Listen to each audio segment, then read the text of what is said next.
Maya Pabengi, Pampanga, magandang gabi, Central Luzon. Ako po si JM De Jesus at oras na para sa mga may init na balitang Central Luzon ngayong Miyerkules, January 7. San Guillermo Pare sa Bacolor, ninakawan. Angeles City, wagi ng Presidential Award for Child-Friendly City. 100 million pesos para sa bagong legislative building ng Gogwa, pasok sa 2026 national budget. Mitsubishi Car World, unang world champion ng Pilipinas sa Global Service Skills Olympics.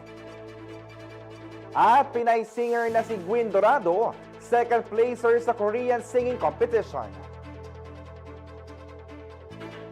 Ninakaw ng mga hindi pa natutukoy na salarin ang ilang accessories ng mga rebulto ng Senyor Jesus Nazareno at Santa Marta ng San Guillermo Parish sa Bacolor, Pampanga.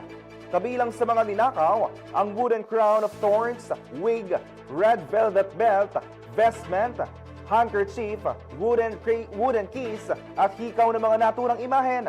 Kaugnay nito, humihingi ang simbahan ng tulong sa publiko na agad iulat kung may nakitang ibebenta o ibinebenta o ipinapakita ang mga nawawalang gamit upang mas mapabilis ang pagbawi sa mga ito. Samantala, palalakasin ng Department of Agriculture ang mga programa hinggil sa pagkain upang masolusyonan ang tumataas na food inflation nitong nakaraang buwan kung kailan mataas ang demand at naapektuhan ang supply ng mga nagdaang bagyo. Narito ang report. Nangako ang Department of Agriculture o DA nitong Martes na tututukan nito ang pagbabantay sa mga pamilihan at palalakasin ang mga hakbang upang matugunan ang food inflation. Kasunod nito ng pagsirit ang inflation rate sa 1.8% noong December 2025, kung saan kabilang ang pagkain at non-alcoholic beverages sa mga pangunahing mga salik, ayon sa Philippine Statistics Authority o PSA. Batay sa PSA, ang food inflation ay pinangunahan ng pagtaas ng presyo ng bigas at gulay na umakyat sa 1.2% noong nakarang buwan mula sa 0.3% noong Nobyembre. Ayon kay DA Secretary Francisco Chu Laurel Jr., ang mas mabilis sa paggalaw ng presyo ng pagkain noong nakarang buwan ay dulot ng holiday demand at ng masamang panahon na nakaapekto sa produksyon at supply ng pagkain.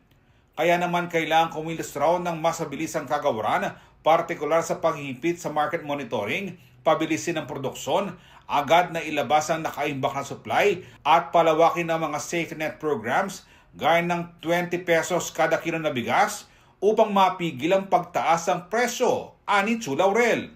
Nangako rin ng ahensya na bibilisan ang pagpapalawak ng 20 pesos kada kilo na bigas sa ilalim ng programang Benteng Bigas Meron o BBM na ng Administrasyong Marcos na target umabot sa 15 million households o 60 million na Pilipino sa buong bansa. Bukod dito, palalawakin pa ng gobyerno ang saklaw ng BBM na upang isama ang low hanggang middle income na mga pamilya.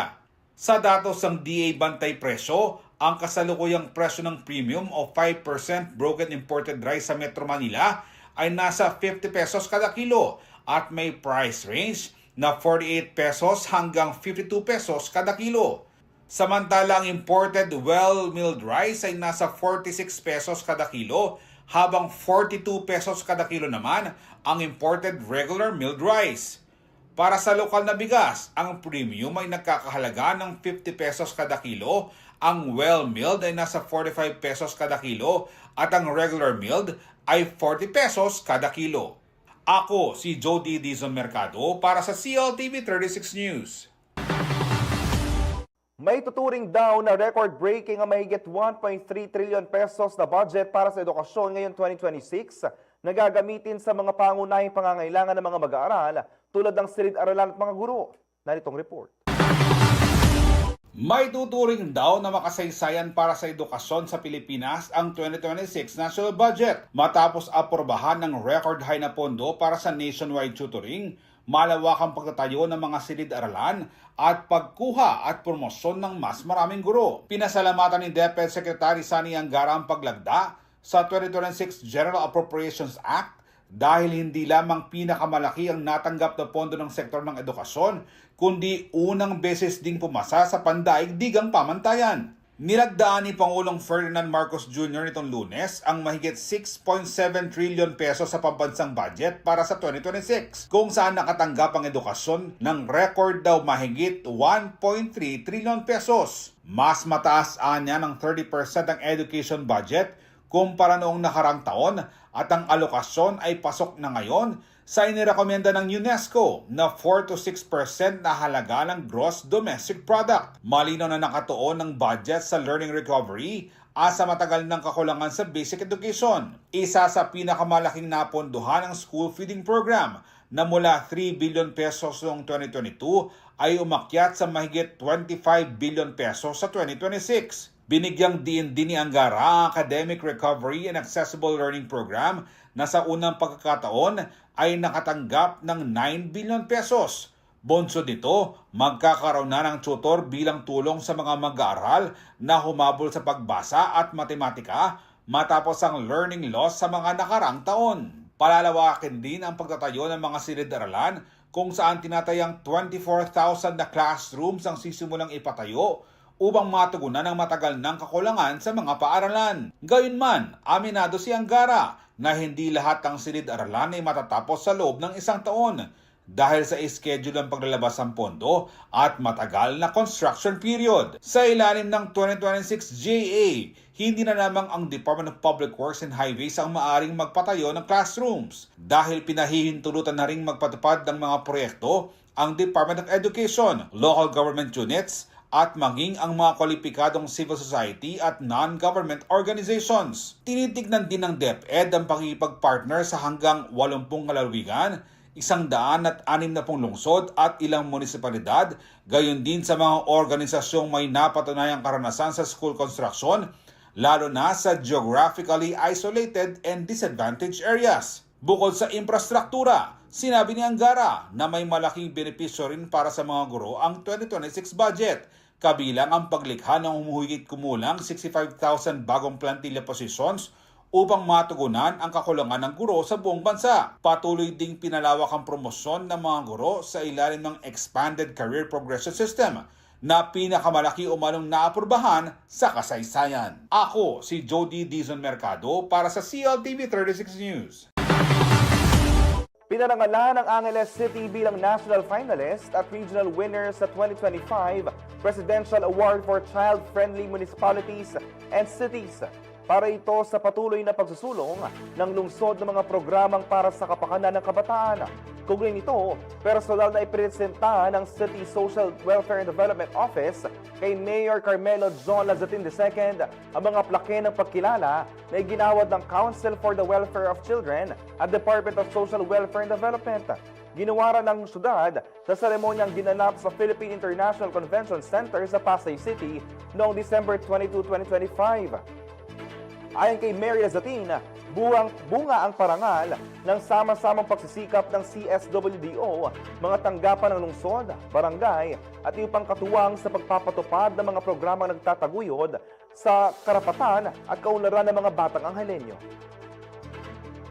Manatili nakatutok para sa iba pang mga balita ngayong araw.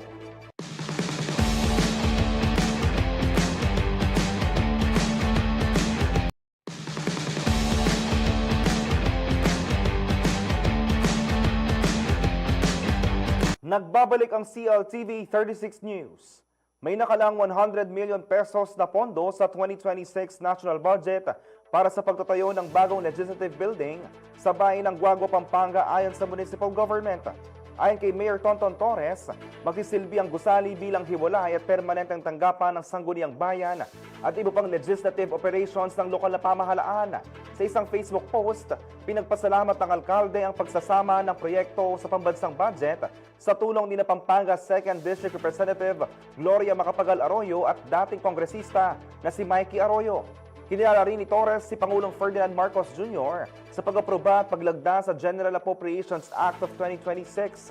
Nitong Lunes, January 5, pinirmahan na ng Pangulo ang kabuuang 6.793 trillion pesos na pondo at target itong tugunan ang mga pangangailangan ng bansa sa iba't ibang sektor, partikular sa edukasyon, kalusugan at agrikultura. Samantala, umarangkada na ang voter registration ng mga Pilipinong nasa abroad bago matapos ang makaraang taon. Mahalaga raw na makapagpalista at makapili ng tamang mga lider para sa kaunlaran ng bansa. Naritong report. Unti-unti na raw dumarami ang bilang ng mga Pilipino abroad na nagpaparehistro para sa isasagawang halalan sa 2028. Inanunsyo ng Commission on Elections o COMELEC nitong Martes, January 6, na mahigit 100 Pilipino sa ibayong dagat ang nag-apply para sa overseas voting. Sa isang social media post, sinabi ng COMELEC na 104 na aplikasyon na proseso ng Philippine Embassy sa Rome mula December 1 hanggang 19, 2025. Naitala ang pinakamataas sa bilang ng aplikante noong December 18 na may 32 katao sa isang araw. Para sa 2025 midterm elections, umabot sa 18,647 registrants ang napangasiwaan ng embahada.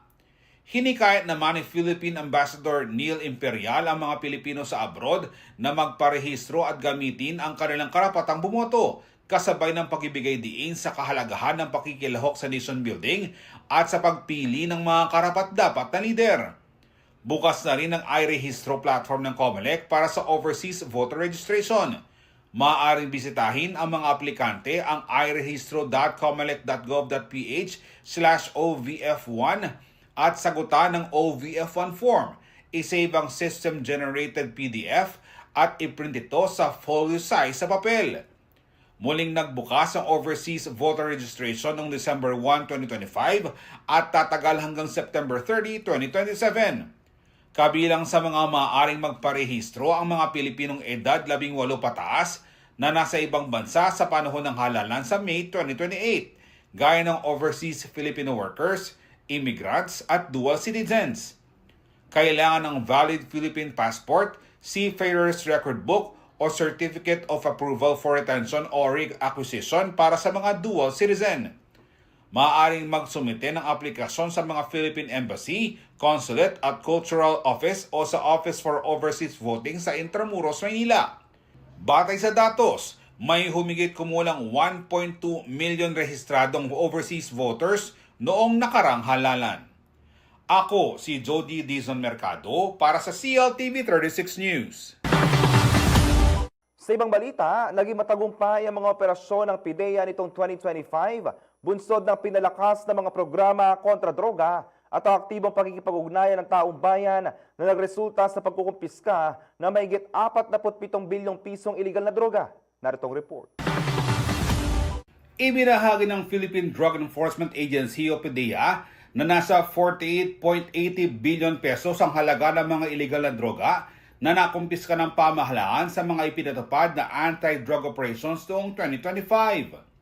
Nagsagawa ang PIDEA katuwang ang iba pang law enforcement agencies ng mahigit 39,000 na mga operasyon kontra droga na nagresulta sa pagkakaaresto ng kulang 51,000 suspects mula sa mga street-level pushers hanggang sa mga high-value targets. Ayon kay PIDEA Director General Undersecretary Isagani Neres, ipinapakita ng bilang na ito ang matibay na paninindigan ng ahensya sa pangunguna sa pambansang kampanya laban sa iligal na droga. Kabilang sa mga nasamsam na droga, ang mahigit 6.5 tons ng shabu na nagkakahalagang mahigit 44 billion pesos. Mahigit 174,000 grams ng cocaine na nagkakahalaga ng 924 million pesos. Higit 25,000 ecstasy tablets na aabot sa 42 million pesos. Mahigit 546,000 na gramo ng marijuana kush na nagkakahalaga ng 655 million pesos at dagdag pa rito ang 1.85 milyong gramo ng tuyong dahon at bricks ng marijuana na nagkakahalaga ng mahigit 220 million pesos. Mahigit 515,000 na gramo ng marijuana stocks na nagkakahalaga ng 62 million pesos. Mahigit 147,000 na gramo ng marijuana fruiting tops na nagkakahalaga ng 18 million pesos, 4.89 million marijuana plants na nagkakahalaga ng 980 million pesos, at mahigit 183,000 marijuana seedlings na nagkakahalaga ng 7.3 million pesos. Bunga ng mga estratehikong operasyon, mahigpit na pagpapatupad ng batas, matatag na ugnayan ng mga ahensya ng gobyerno at pinaigting na partisipasyon ng mga komunidad, patuloy na nagtatagumpay ang misyon ng PIDEA na unti-unting sumusugpo sa mga sindikato ng droga at napoprotektahan ang kinabukasan ng bansa. Nanawagan din ang PDEA sa publiko na manatiling mapagmatsyag at aktibong makiisa sa kampanya kontra illegal na droga sa pamamagitan ng pag-uulat ng mga kahinahinalang aktibidad, pagpapalakas ng community-based prevention programs at pagkikipagtulungan sa mga otoridad. Ako si Jody Dizon Mercado para sa CLTV 36 News. Tinanggihan ng International Criminal Court o ICC ang kahilingan ng kampo ni dating Pangulong Rodrigo Duterte na ipilabas ang mga naging palitan ng komunikasyon sa pagitan ng registry ng korte at ng mga doktor na nagsagawa ng pagsusuri sa kanyang kalagayang medikal. Sa inilabas na desisyon ng ICC Pre-Trial Chamber 1, sinabi ng hukuman na hindi kinakailangan ng pagbubunyag ng naturang mga dokumento dahil sapat na umano ang impormasyong naibigay na sa mga depensa hinggil sa proseso at saklaw na pagpagsusuring isinagawa ng mga medical experts. Ayon sa ICC, ang registry ay isang neutral na tanggapan at tagapamagitan lamang sa pagpapatupad ng mga kautusan ng hukuman. Idiniin din ng korte na ang mga ulat ng mga doktor na naisumiti na sa parehong panig ay naglalaman na ng mahalagang detalye ukol sa mga dokumentong ginamit sa pagsusuri. Hiniling ng legal team ni Duterte ang paglalabas ng lahat ng email, liham at iba pang record ng komunikasyon sa pagitan ng registry at ng medical panel. Iginiit na mahalaga ito upang matiyak ang transparency at maprotektahan ang karapatan ng akusado. Gayunman, iginiit ng ICC na walang sapat na batayan upang ipag-utos ang naturang hakbang. Ang mosyon ay kaugnay ng naunang pahayag ng depensa na questionable umano ang kakayahan ni Duterte na aktibong makilahok sa mga pagdinig dahil sa kanyang kalagayang pangkalusugan. Sa kabila nito, nagpasya ang hukuman na magpatuloy ang mga proseso alinsunod sa itinakdang alituntunin ng ICC. Si Duterte ay naharap sa mga kasong crimes against humanity kaugnay ng madugong kampanya kontra iligal na droga noong siya ay alkalde ng Davao City at kalaunan bilang Pangulo ng Pilipinas. Manatili nakatutok para sa iba pang mga balita ngayong araw.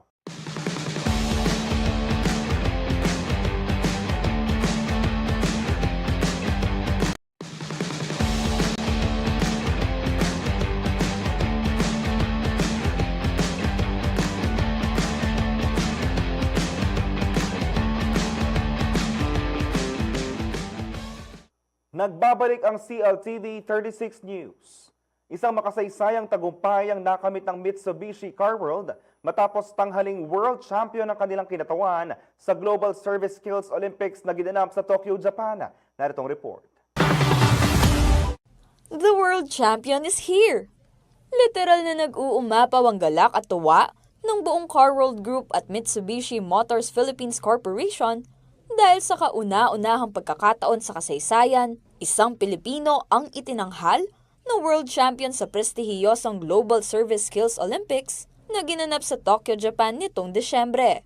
Matapos tanghaling overall champion sa 23rd National Mitsubishi Skills Olympics noong January 2025, muling itinaas ng Mitsubishi Car World ng Laos Group of Companies ang bandila ng Pilipinas nang masungkit ang pinakamataas na parangal sa naturang kompetisyon, kung saan tinalo ang mga kampyon mula sa 15 bansa sa mundo. Sa global stage, ipinamalas ni Raymond Rivera ng Mitsubishi Car World ang kanyang husay, disiplina at world-class na galing sa Service Advisor category. Napakasaya natin po at na-recognize po tayo sa ganitong kataas na competition as nag-champion po tayo. So masaya po tayo sa tatanggap nating award po namin, sir. Ngunit sa kabila ng kanyang tagumpay, hindi raw naging madali ang laban. So sa challenges, sobrang laki, sobrang namin naging challenges sa atin. So unang-una, syempre, meron tayong trabahong dapat i-maintain and yung pressure na kukuha natin sa paparating na Olympics nga na to, na global. So we prepared so hard dito po sa GSSC. Almost 2 to 3 months ako nag-training sa Santa Rosa, Laguna, together with MMPC. Yun. So we prepare knowledge, sarili, mentally, prepare namin siya para pagdating, lalo na yung kaba. Kaya nag-train kami, natanggalin yung kaba. From time to time, merong ibang tao na pupunta sa akin na hindi ko kilala para lang matanggal namin yung kaba para pagdating sa Japan is wala na o halos wala ng kaba para ma-perform namin na maayos yung dapat naming i-perform. Bilang pagkilala sa makasaysayang tagumpay na ito, isang commendation ceremony ang isinagawa ngayong Miyerkules, January 7 sa Mitsubishi Car World Training Center sa City of San Fernando, Pampanga, kasama ang mga opisyal ng Car World, Laos Group of Companies at MMPC. This achievement is very significant. Actually, it is very historic. Definitely, this particular achievement is really inspiring to all our employees. No? May this recognition of Raymond inspire all of you to actually continue with that same level of passion, dedication, and commitment to excellent customer service that Raymond has shown. No? Because our customers deserve no less. And this is really a testimony that with hard work, dedication and passion, global excellence is really achievable.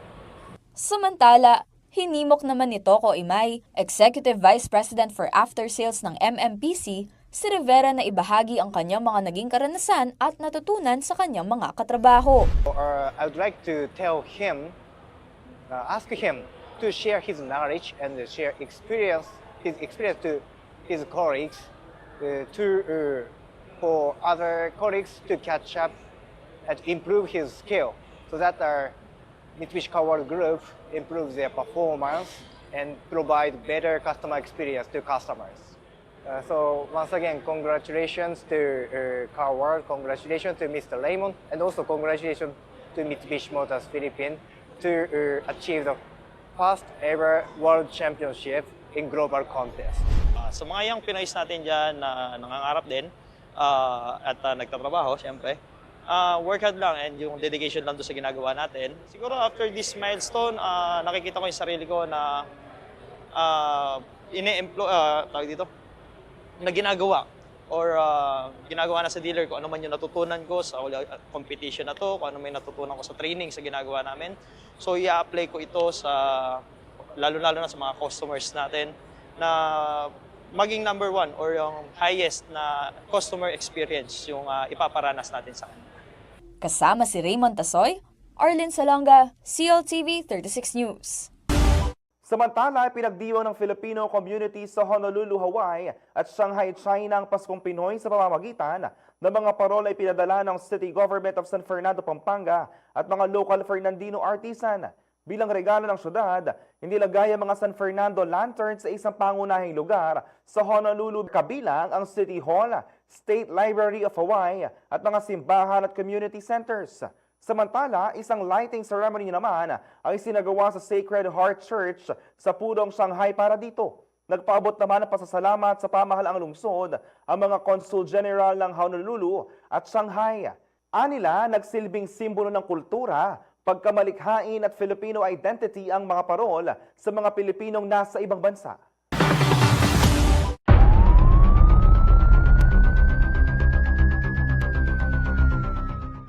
Samantala, sinira ng Pampanga Provincial Police Office ang mga nakumpiskang firecrackers, illegal na pyrotechnic devices, boga at mufflers itong bagong taon.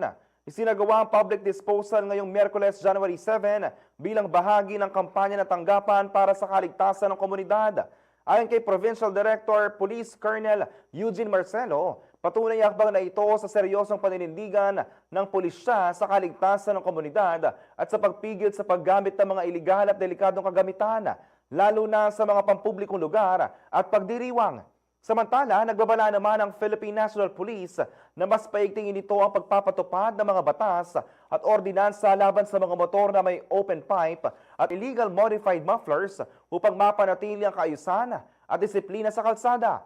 Ayon kay PNP Acting Chief Lieutenant General Jose Melencio Nartates Jr., inatasan na ang Highway Patrol Group at lahat ng police regional offices na magsagawa ng mas mahigpit at pantay na implementasyon upang maiwasan ang selective enforcement.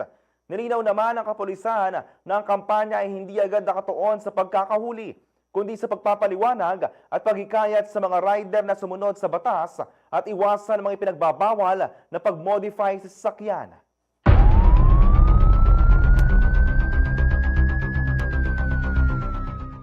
Manatili nakatutok para sa iba pang mga balita ngayong araw.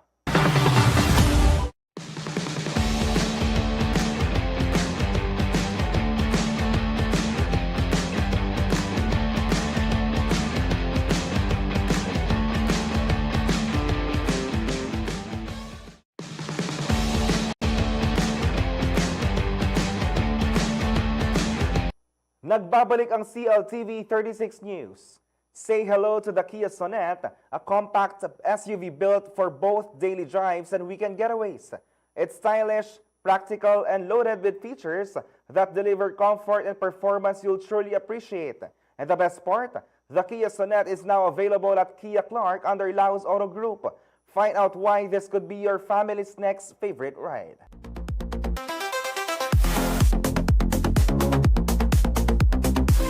Good day, everyone. Carlo Miguel Alcarion, Sales Executive here at Kia Clark. Today, itatakil natin si 2025 Kia Sonet SX80.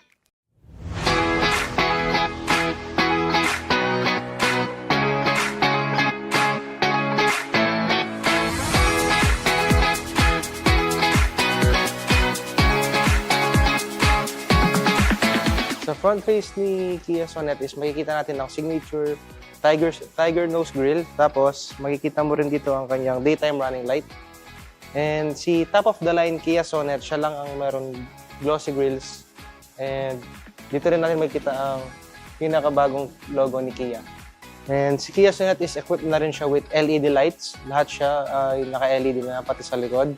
And equipped rin siya with backing camera and backing sensors. Engine size pala ni Kia Sonet is 1.5 4-cylinder siya. Si Kia Sonet ay may horsepower rin na 113 horsepower. Pagdating naman sa tires ni Kia Sonet, ang size ng kanyang gulong is size 16 po. Tapos naka 4-wheel disc brake na rin. Yung suspension naman niya is MacPherson strut, both front and rear. Tapos, ayan, si Kia Sonet is a crossover vehicle. Perfect pang family or pang young professionals. Si Kia Sonet is may ground clearance siya na 205. Perfect na perfect sa mga bumpy roads na maladaanan mo. Si Kia Sonet is auto-fold na rin yung mga side mirrors niya. Located rin dito yung mga turning signal lights niya. And then, keyless entry na rin si Kia Sonet. And pwede mo na rin siyang start kahit nasa labas ka, pwede mo na siyang remote key start para painitin yung kotse. Sa rear part naman ni Kia Sonet is dito natin makikita yung Kia emblem and emblem ni Kia Sonet. Tapos, makikita natin dito ang signature star map ni Kia. Itong likod. And mga backing sensor and camera ni Kia Sonet. Si Kia Sonet, yung tailgate niya is equipped rin siya with hydraulic assist.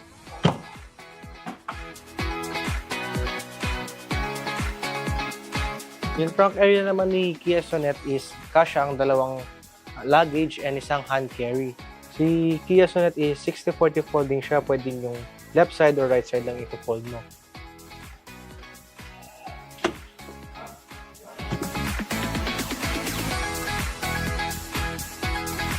Ang side panels naman sa loob ni Kia Sonet is combined siya with plastic and leather. Tapos dito is makikita mo na rin, dito rin located yung mga controls ng side mirrors, lock-unlock, tapos safety lock ng windows. Ang steering wheel naman ni Kia Sonet is naka 3-spoke leather na siya. And dito na rin malolocate yung mga buttons for the infotainment and cruise control and lane keeping assist. Tilt na rin ang steering wheel ni Kia Sonet. Yung seats naman ni Kia Sonet is naka-leather seats na. Tapos, manual seat height adjustment and manual forward and backward. Seating capacity naman ni Kia Sonet is maximum of 5 persons. Sa infotainment naman and aircon controls ni Kia Sonet, lahat po ay digital na. Itong si infotainment naman is wireless Apple CarPlay and Android Auto na. And digital na rin lahat ng buttons kay Kia Sonet sa kanyang aircon. Pagdating naman sa gauge, digital na rin po siya. Si Kia Sonet is equipped rin siya with a push start button, tapos manual handbrakes, tapos dito naman makikita ang kanyang transmission. And si Kia Sonet is equipped rin siya with a sunroof.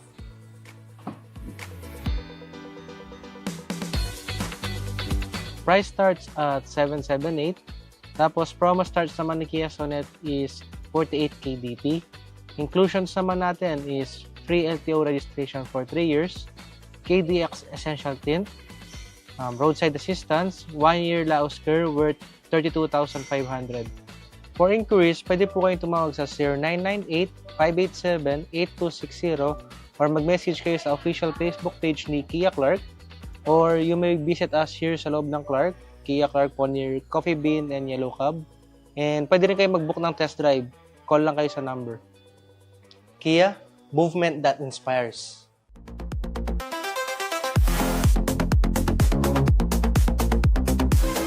Opisyal nang pinakilala ng Capital One Solar Spikers ang mga bagong miyembro ng kanilang kupunan bilang bahagi ng paghahanda para sa nalalapit na All-Filipino Conference na inaasahang magdadala ng dagdag na lakas, karanasan at lalim sa kanilang lineup. Naritong report.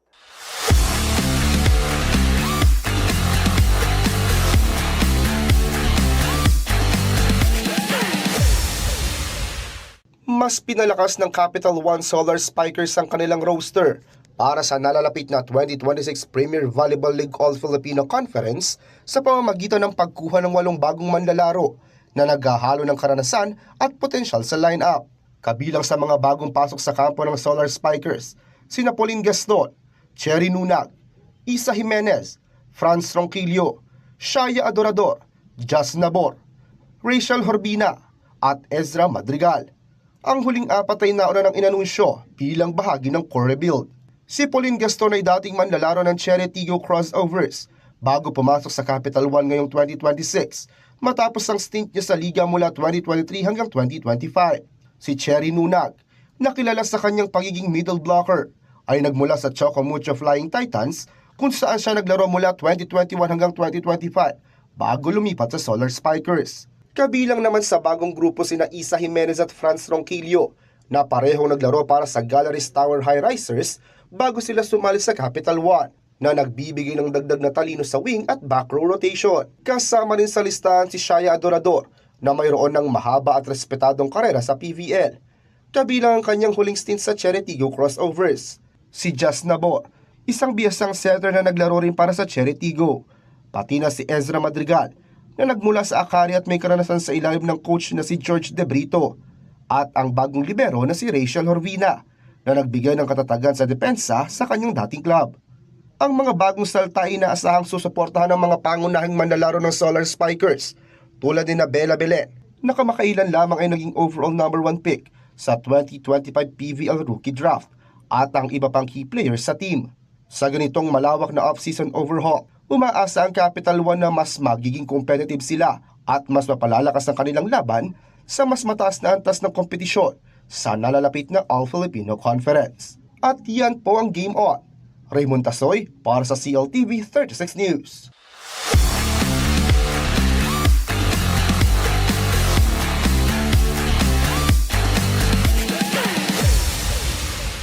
Matapos maging finalist sa Asia's Got Talent Season 1 noong 2015, muling bumida si Gwyn Dorado sa singing competition sa South Korea sa pamamagitan ng Sing Again 4, kung saan nakamit niya pangalawang pwesto laban sa 3 Koreanong singers. Naritong report.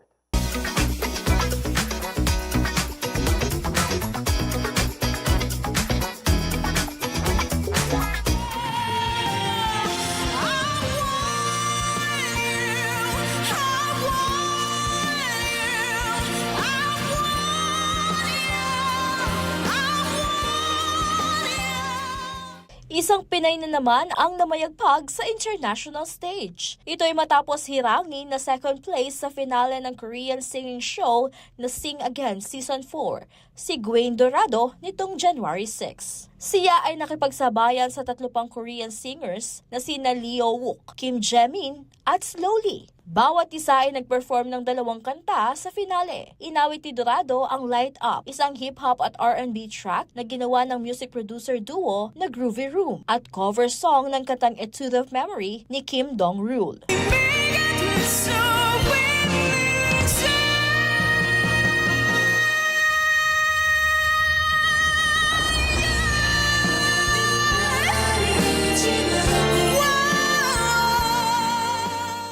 Sa kanyang unang performance, nakuha ni Dorado ang unang pwesto matapos makakuha ng kabuuang score na 781 points mula sa mga hurado. Sa awiting Light Up, 7 hurado ang nagbigay ng 100, habang isang nagbigay ng 99.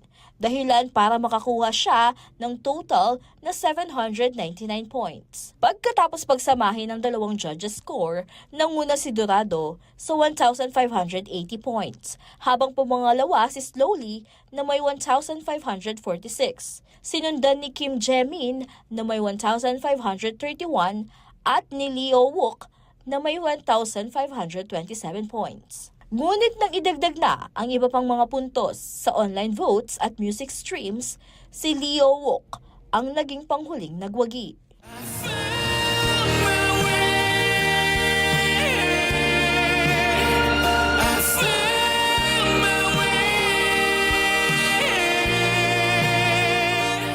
Sa buong laban, pinahanga ni Dorado ang mga hurado sa kanyang versatile na pag-awit ng high notes. Sa Season 4, pinangunahan ng hurado ni Lim Jae-bom, Yoon Jong-shin, Baek Ji-won, Kim Ena, Taeyeon ng Girls' Generation, Lee Hae-ri ng Davichi, Code Kanst at Kyu Yoon ng Super Junior. Ang Sing Again 4 ay isang audition program na nag-aalok ng pagkakataong makabalik sa stage ang mga singer na sumali na dati sa iba pang singing o talent competition para muling makapag-perform. Si Dorado ay dati nang sumali sa Asia's Got Talent Season 1, kung saan siya naging finalist, at ang Sing Again 4 ay naging comeback niya sa kanyang singing competition.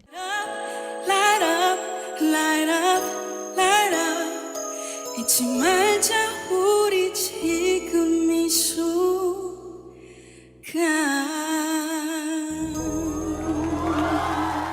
At yan po ang ating Chika Express. Ako po si Danny Gagino para sa CLTV 36 News.